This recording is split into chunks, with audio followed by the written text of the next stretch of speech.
So we're in a farmhouse. I probably already told you about it. It was built probably 1935. My grandparents built it on their farm. My mother was born in this house.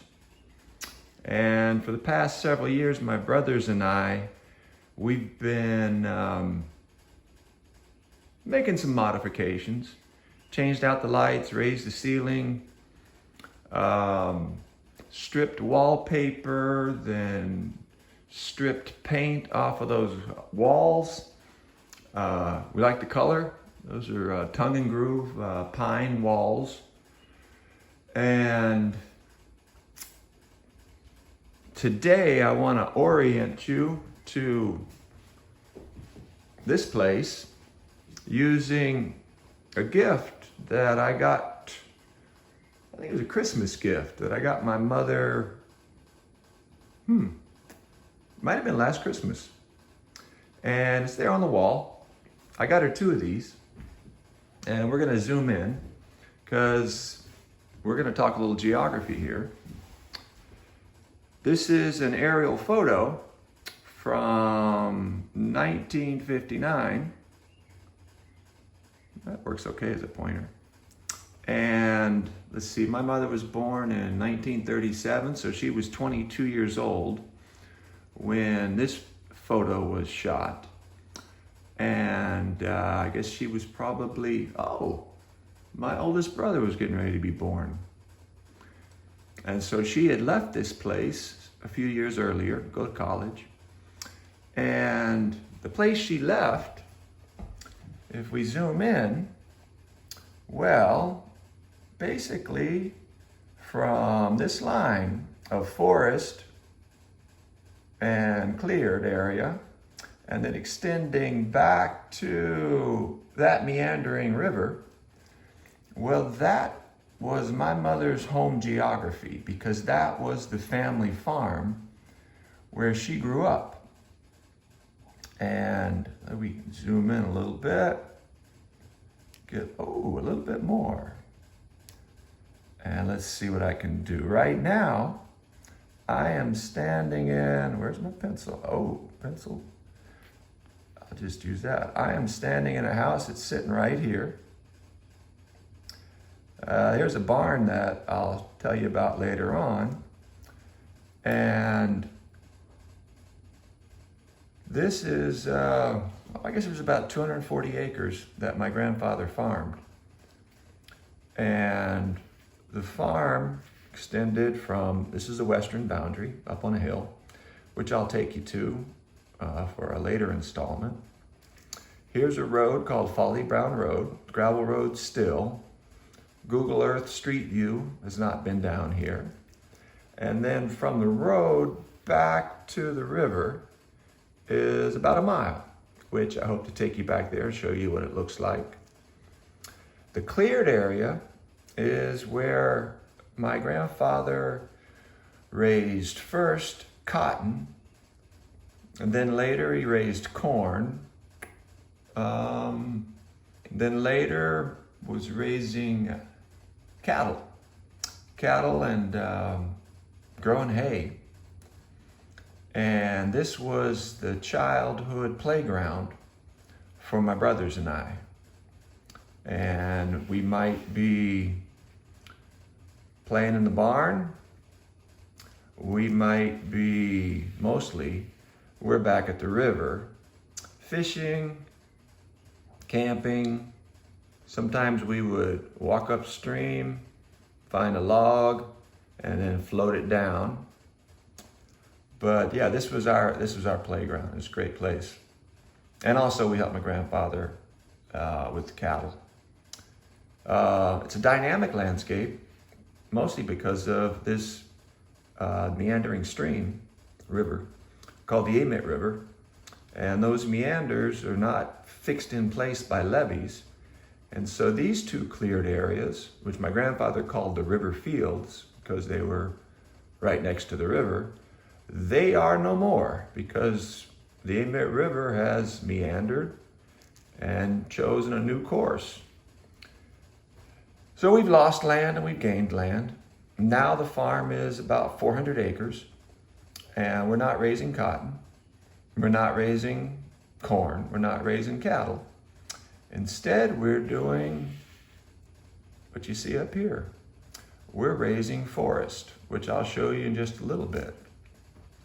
But I think that's a wrap for right now.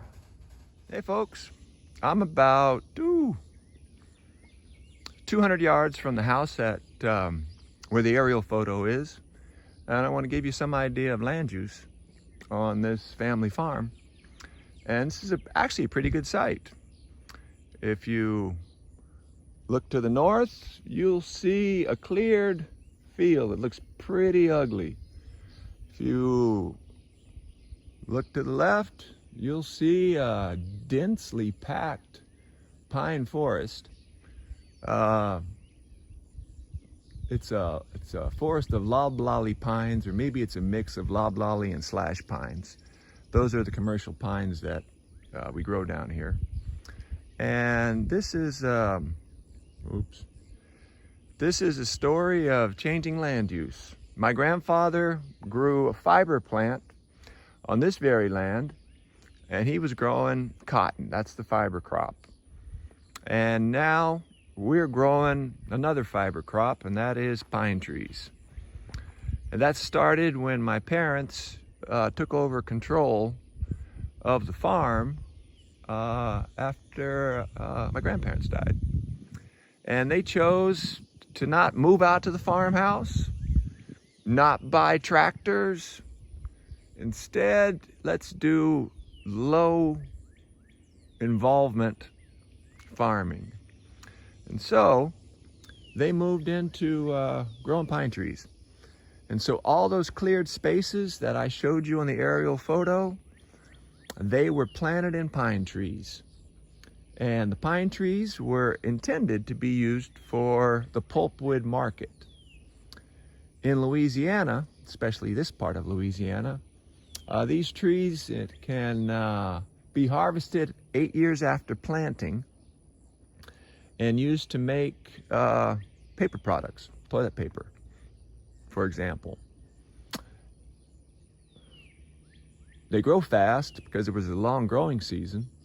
Also, there is no dry season. This part of Louisiana, we get 50 to 60 inches of rain a year with no dry months. And actually, there's just wetter months, like during hurricane season. And that would be mostly August, September. So yeah, we can grow fiber plants really fast. But in this case, it's pine trees. And remember, those pines are being grown for a pulpwood market, except when the market for pulpwood is not good. Sometimes folks let the trees keep growing beyond the 8 years, waiting for the price to go up, waiting for it to be profitable to actually have it cleared. And wow, this time last year, if I were standing here, I'd have some shade, because there would be 60 to 70 foot pine trees with a nice canopy. And we've got one example. I guess if we zoom in, there's one tree pretty close to the house that was not harvested last fall, late fall. But this whole section was, and commercial timber harvest leaves a mess. And you see it right there. We're having to get used to it. It's hard just because it's just so ratty looking. But we also lease this land to deer hunters, and they love the look of a field like this because they know that we've just created habitat for deer. So there you go. Probably mid-fall, we'll have somebody come in and plant another crop of pine trees. And I don't know if it'll be for pulpwood or for lumber. But this This forest was logged for lumber. And now we're gonna walk in to, well, walk into the house.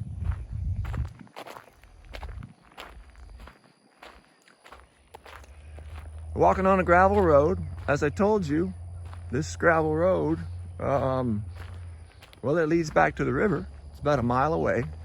I might bring y'all out to the river tomorrow.